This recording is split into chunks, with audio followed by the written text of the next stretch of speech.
Creí una mentira y eché a mi hijo mayor de casa acusándolo de robar la herencia de su madre fallecida. Años después la verdad salió a la luz, pero ya era tarde para pedirle perdón.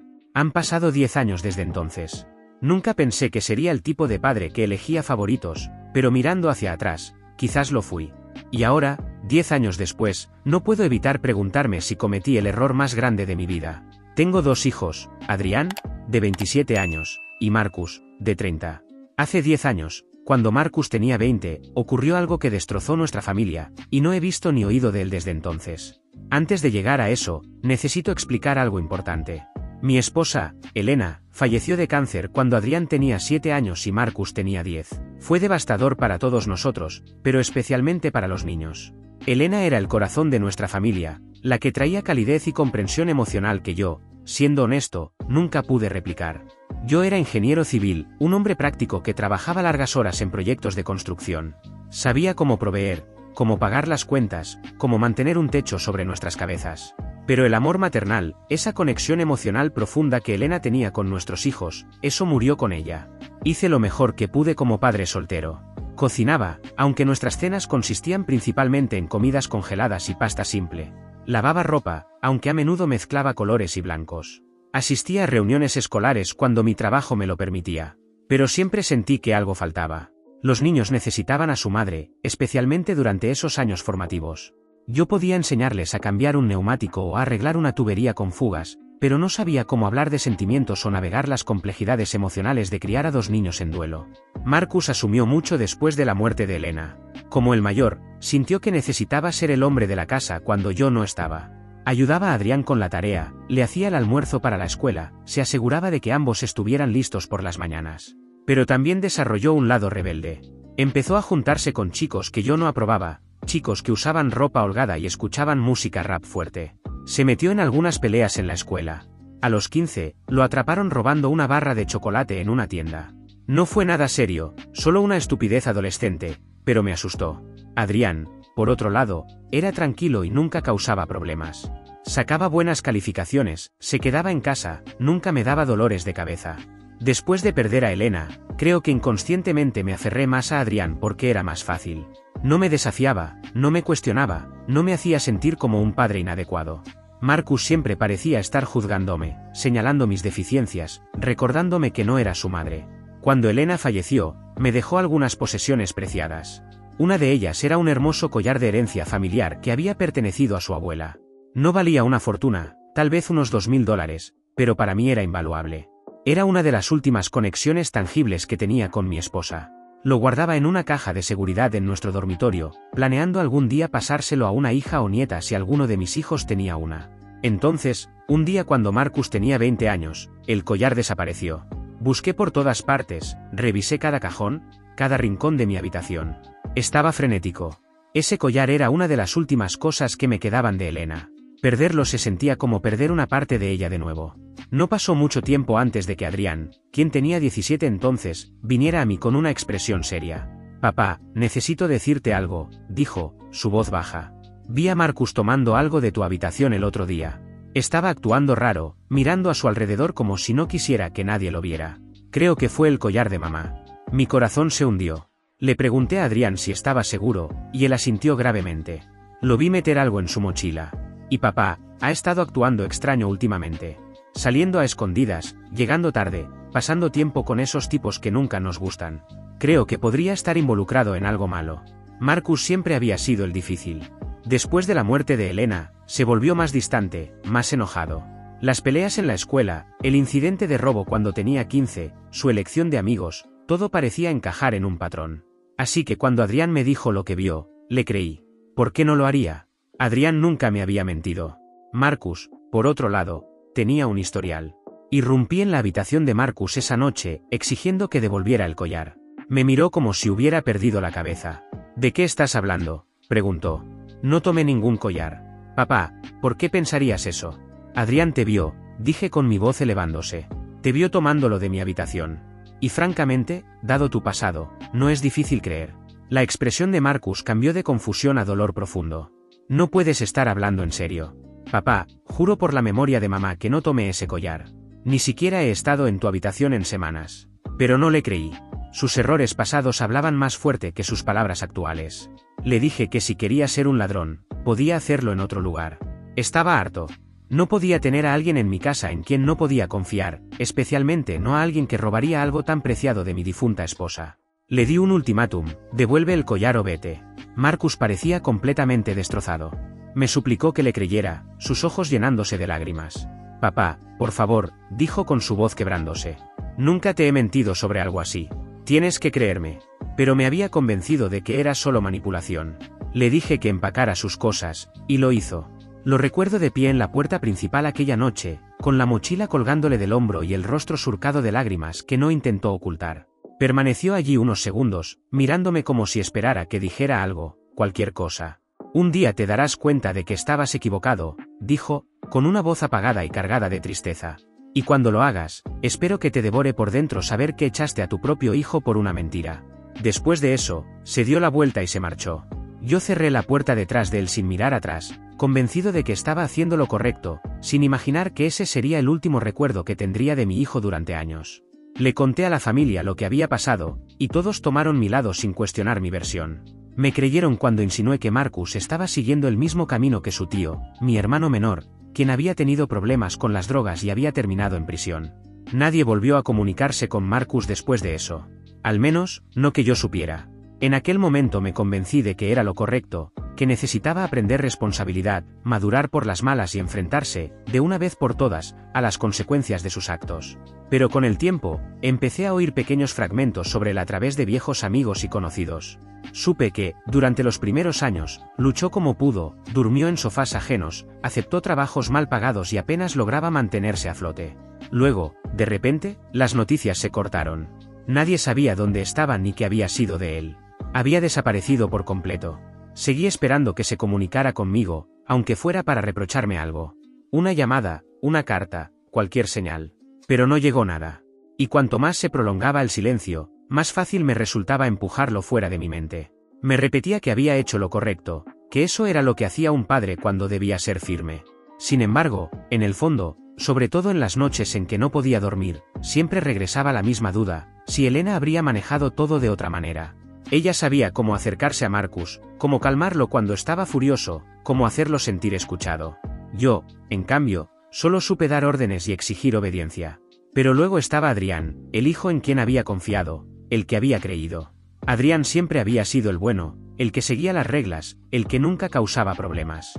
Pero con los años, vi cómo las cosas se desmoronaban lentamente para él. Fue a la universidad con una beca completa, pero nunca terminó. Cambió de carrera media docena de veces, reprobó clases y eventualmente abandonó después de 2 años. No podía mantener un trabajo por más de unos meses.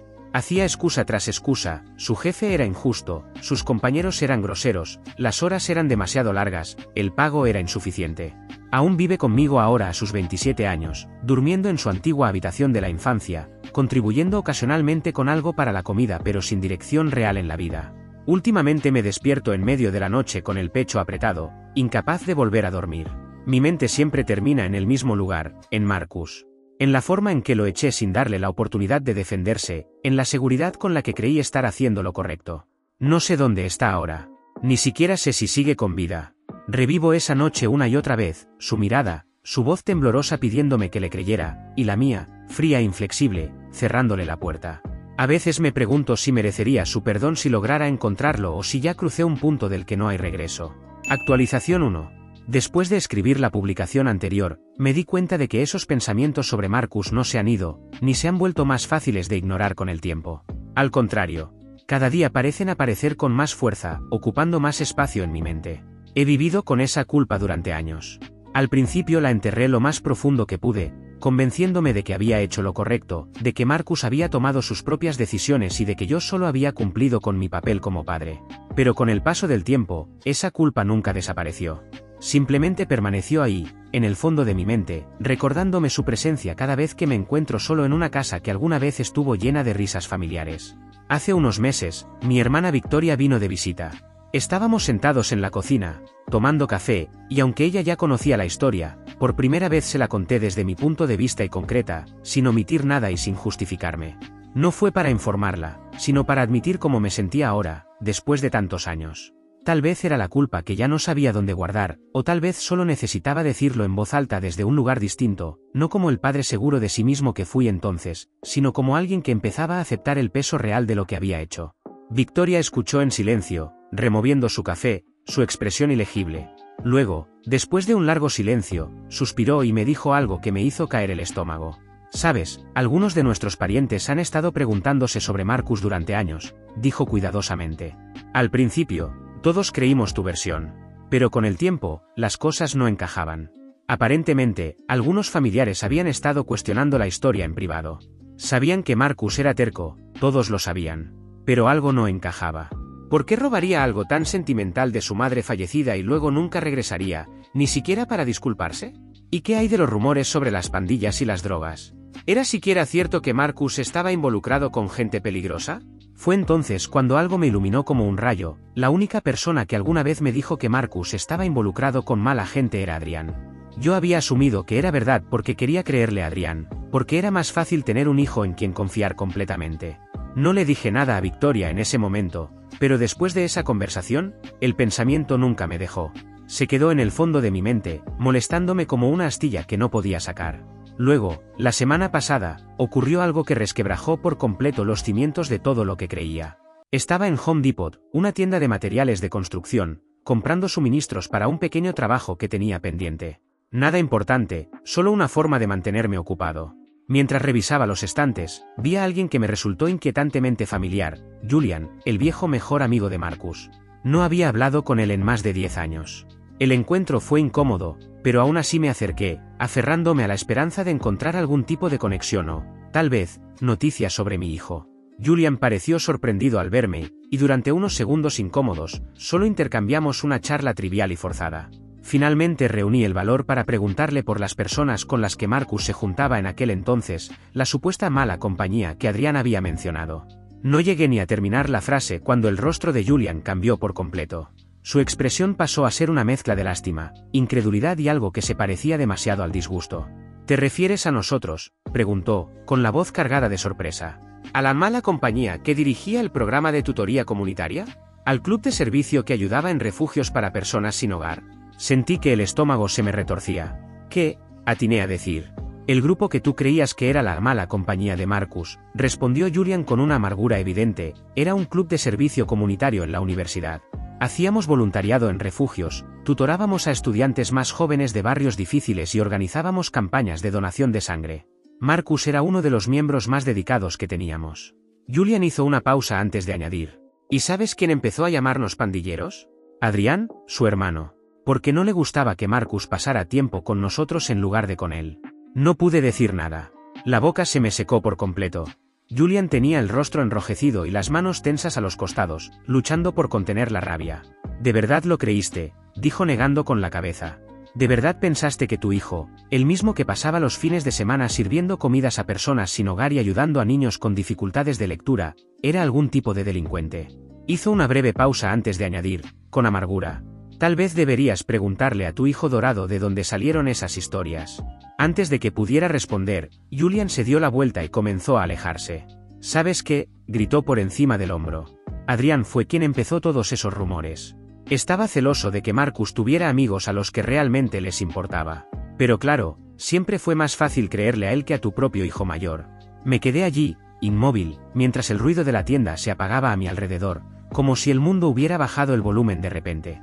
Sentía el corazón golpeándome con fuerza, insistente, como si intentara advertirme de algo que me había negado a ver durante años. Salí sin terminar mis compras y caminé sin rumbo durante varios minutos, con la mente saturada de recuerdos y pensamientos que no lograba ordenar, consciente de que nada de lo que acababa de escuchar podía ignorarse.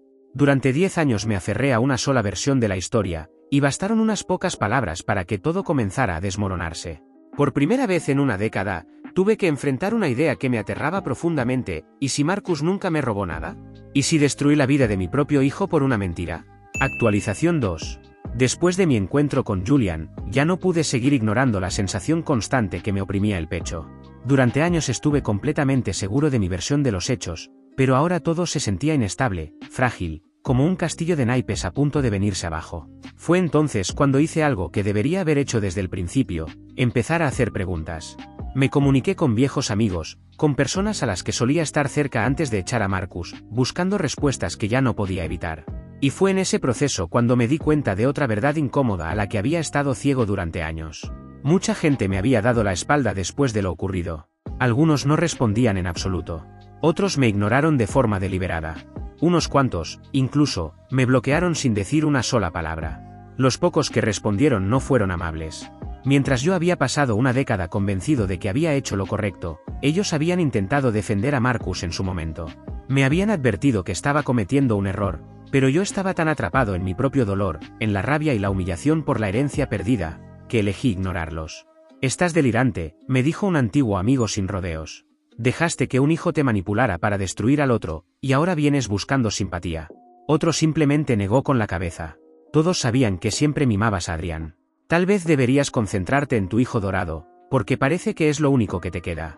Intenté justificar mis acciones, explicar lo que había creído durante años, pero solo recibí miradas cargadas de disgusto y cansancio. Cuando ya estaba a punto de rendirme, finalmente obtuve una respuesta diferente. Me comuniqué con la madre de Julian. Dudó al principio, pero después de un largo silencio, accedió a reunirse conmigo. «Lo que le hiciste a Marcus fue despreciable», dijo sin rodeos. «Echaste a tu propio hijo por una mentira, y has pasado 10 años creyéndola porque era más fácil que enfrentar la verdad». Pregunté sobre la supuesta pandilla, las sustancias ilícitas, todo. Su respuesta fue clara: Marcus nunca había estado en una pandilla, nunca había consumido drogas. Su mala compañía era un grupo de estudiantes universitarios dedicados a servir a su comunidad. Y la única persona que los había etiquetado como malos fue Adrián. Me quedé allí en silencio mientras la verdad se asentaba por completo. Comprendí, de golpe, que había destruido mi relación con mi propio hijo por absolutamente nada. Cuando llegué a casa, hice lo único que me vino a la mente: llamé a mi hermano, el mismo que me había apoyado 10 años atrás. Le conté todo, cada detalle. Y por primera vez en muchos años, sentí el peso real de mis decisiones caerme encima. Actualización 3. La conversación con mi hermano y con el resto de la familia fue tan reveladora como desgarradora. Algunos estaban furiosos, no solo con Adrián, sino también conmigo. Habían confiado en mi criterio, creído mi versión de los hechos, y por eso le dieron la espalda a Marcus durante años. «Te defendí», dijo mi hermano, con la voz tensa y cargada de frustración. «Estuve a tu lado cuando lo echaste. Pensé que sabías lo que estabas haciendo, pero arruinaste su vida por nada». Nadie lo contradijo. Todos estuvimos de acuerdo en una sola cosa: Adrián tenía que ser confrontado. Cuando Adrián llegó a casa esa noche, estaba ebrio. Al principio apenas percibió la tensión en el ambiente, pero en cuanto nos vio a todos esperándolo en silencio, su expresión cambió. No perdí tiempo. Le pregunté directamente si había mentido sobre Marcus, si había sido él quien robó la herencia. Al principio se rió con desprecio, rodó los ojos e intentó restarle importancia, como si todo fuera una exageración. Pero entonces, de repente, se quebró. Adrián lo admitió todo. Él había robado la herencia y la había empeñado por dinero rápido. Y lo peor de todo, era él quien se había involucrado con gente peligrosa, no Marcus. Él había estado usando sustancias ilícitas, tomando decisiones imprudentes, y había construido toda la mentira por celos, confiado en que yo nunca lo cuestionaría porque siempre lo había visto como el hijo responsable, el que hacía las cosas bien. Lo ocultó todo tan bien que jamás dudé de él. Quería que sufriera, confesó Adrián, con la voz quebrada. Quería que se sintiera como nada. Mamá siempre lo prefirió, siempre fue su favorito. Cuando murió, finalmente tuve toda tu atención, y no quería compartirla. Sus palabras me recorrieron el cuerpo como un escalofrío. Pero nunca pensé que realmente lo echarías. Nunca imaginé que llegaría tan lejos. La habitación quedó sumida en un silencio denso, casi irrespirable. Miré al hijo que había defendido durante 10 años y por primera vez, lo vi con una claridad dolorosa, sin excusas ni justificaciones. «Necesito que te vayas pronto», dije finalmente, con la voz cansada y vacía. «Tienes que encontrar tu propio lugar. No puedes quedarte aquí para siempre». Adrián me sostuvo la mirada durante varios segundos que se sintieron eternos. No discutió ni intentó justificarse. Simplemente asintió y caminó hacia su habitación. Me quedé solo, rodeado por una casa que de pronto se sentía demasiado grande y demasiado vacía. Había creído una mentira con una facilidad aterradora y, ahora, ni siquiera sabía dónde estaba Marcus. Actualización 4. Después de todo lo ocurrido con Adrián, supe que no podía seguir postergándolo. Tenía que encontrar a Marcus. Volví a comunicarme con las mismas personas, incluyendo a Julian, el mejor amigo de Marcus. Esta vez, no pregunté con cuidado ni con orgullo, prácticamente les supliqué información. Pero nadie quiso ayudarme. Julian y los demás no solo se mostraron indiferentes, estaban visiblemente enojados. Uno de los viejos amigos de Marcus, Nolan, fue abiertamente hostil. Así que ahora quieres rastrearlo, escupió. Lo echaste por algo que no hizo, y ahora quieres encontrarlo como si fueras algún detective desesperado. Antes de que pudiera responder, otra amiga intervino. Marcus no necesita esto, dijo con firmeza. Su mirada pasó de mi hermano a mí. No nos pregunten por él de nuevo. Si lo hacen, involucraremos a la policía. Algo en su tono me revolvió el estómago. Sabían algo. Sabían dónde estaba. Pero no pensaban decírmelo. Para ellos, yo no era un padre arrepentido, sino el hombre que había abandonado a Marcus cuando más lo necesitaba. Adrián se mudó poco después. Pasaron meses sin que obtuviera una sola respuesta. Con la ayuda de algunos familiares, tomé una decisión desesperada, hice una publicación pública preguntando si alguien sabía dónde estaba Marcus. No sé si la verá alguna vez, pero necesito encontrarlo. Y ahora más que nunca, tengo una sensación horrible y persistente de que hay algo que todos saben y que me están ocultando. Actualización final. Hola usuarios de Reddit o como quiera que se llame esta comunidad. Soy Nathan, el hermano de Thomas, el dueño de esta cuenta. Ojalá estuviera escribiendo esto bajo otras circunstancias. Mi hermano me pidió que continuara la historia porque emocionalmente ya no puede hacerlo por sí solo. Después de que hicimos la publicación preguntando por Marcus, una mujer llamada Cassandra se puso en contacto con nosotros. Dijo que era la esposa de Marcus y que podíamos encontrarla en su casa, a unas 4 horas de distancia. Thomas estaba completamente abrumado. Por un lado, la emoción de saber que pronto podría ver a Marcus, pero por otro, el dolor de descubrir que se había casado y formado una vida sin que él lo supiera. 2 semanas después, Thomas, nuestra hermana y yo condujimos hasta la casa de Marcus. El vecindario era hermoso y tranquilo, una prueba silenciosa de la vida que había logrado construir sin nosotros. Al entrar, lo primero que nos golpeó fueron las fotografías. Imágenes de una boda, retratos familiares, sonrisas congeladas en momentos que nunca presenciamos. Thomas me agarró del brazo con fuerza, como si necesitara algo sólido para no venirse abajo. Cassandra nos ofreció bebidas y habló de Marcus con naturalidad, de lo mucho que trabajaba, de cómo se conocieron, de la vida que compartían. Sonreía, pero había una tristeza profunda en sus ojos. Entonces, desde otra habitación, oímos risas de niños. Nos quedamos completamente inmóviles. Marcus y yo tenemos 2 hijos, dijo Cassandra con suavidad. Oliver, de 4 años, y Emma, de 3. Thomas se quebró al instante. Debería haber estado allí, susurró entre lágrimas. En ese momento, Julian entró acompañado de los niños. Entonces lo entendí todo, por eso nunca nos había dicho nada. Cassandra le pidió que los llevara a sus habitaciones. Fue entonces cuando finalmente hicimos la pregunta que habíamos estado evitando. ¿Dónde está Marcus? La sonrisa de Cassandra se desvaneció. Su voz bajó hasta convertirse en un susurro. Marcus se fue. Falleció hace 2 años de cáncer. Thomas negó con la cabeza una y otra vez, incapaz de aceptarlo. Cassandra se levantó sin decir palabra y regresó con un gran álbum de fotos. Lo abrimos con manos temblorosas, página tras página de la vida de Marcus, su boda, su primer hogar, el nacimiento de sus hijos, todos los momentos que nunca compartimos. Luego llamó a Nolan. Entró a la habitación sosteniendo una urna. Thomas soltó un sollozo ahogado y se derrumbó por completo. Marcus se había ido. Habíamos pasado años buscándolo, y había estado muerto todo ese tiempo. Thomas preguntó por qué nadie se había comunicado. Porque él no quería que lo supieran, dijo Cassandra firmemente. Nunca quiso verlos de nuevo. Thomas suplicó por una oportunidad de formar parte de la vida de sus nietos, pero Cassandra negó lentamente con la cabeza.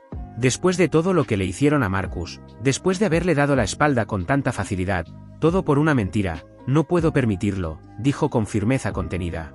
Sin embargo, Cassandra aún tenía una última cosa para nosotros. Suspira, se levanta y regresa con una pequeña caja que había guardado en su habitación, junto a las pocas pertenencias que Marcus conservó de su pasado. La abre con cuidado y la coloca sobre la mesa.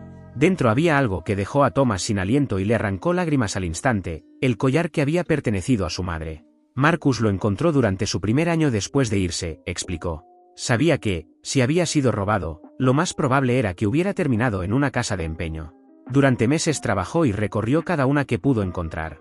Cuando finalmente lo halló, el precio era alto, pero aún así lo compró. Cassandra cerró la caja con suavidad. Nunca lo devolvió. No porque no quisiera, sino porque ya lo habían echado de casa cuando lo recuperó. Para él, este collar era lo único que le quedaba de su vida anterior. Nunca dejó de amar a su madre. Nunca la olvidó. Thomas se quedó mirando la caja como si no pudiera comprender lo que tenía delante. Era la misma herencia por la que había acusado a su propio hijo. El mismo objeto que, sin saberlo, había destruido a su familia. Y aún así, Marcus lo conservó hasta el final. La despedida fue silenciosa y profundamente melancólica. Thomas salió de la casa sin decir una sola palabra. Caminaba despacio, con el rostro completamente inexpresivo, como si estuviera en estado de shock. Las lágrimas le caían sin control, pero no hacía ningún gesto para secarlas. No sollozaba, no se quejaba, simplemente lloraba, con la mirada perdida, como alguien que acababa de perderlo todo de golpe. Marcus ya no estaba. Y esa verdad lo había roto por dentro. Como Thomas apenas podía hablar, fui yo quien se detuvo un momento antes de salir. Me giré hacia Cassandra y le agradecí, con la voz cargada de emoción, por habernos recibido, por decirnos la verdad y por permitirnos conocer, aunque fuera demasiado tarde, la vida que Marcus había construido sin nosotros. Cassandra asintió en silencio. No había rencor en su mirada, solo una tristeza profunda y cansada. El viaje de regreso fue igual de silencioso. Thomas no dijo una sola palabra durante horas. Solo miraba por la ventana, sosteniendo la pequeña caja con fuerza, como si fuera lo único que lo mantenía anclado a la realidad.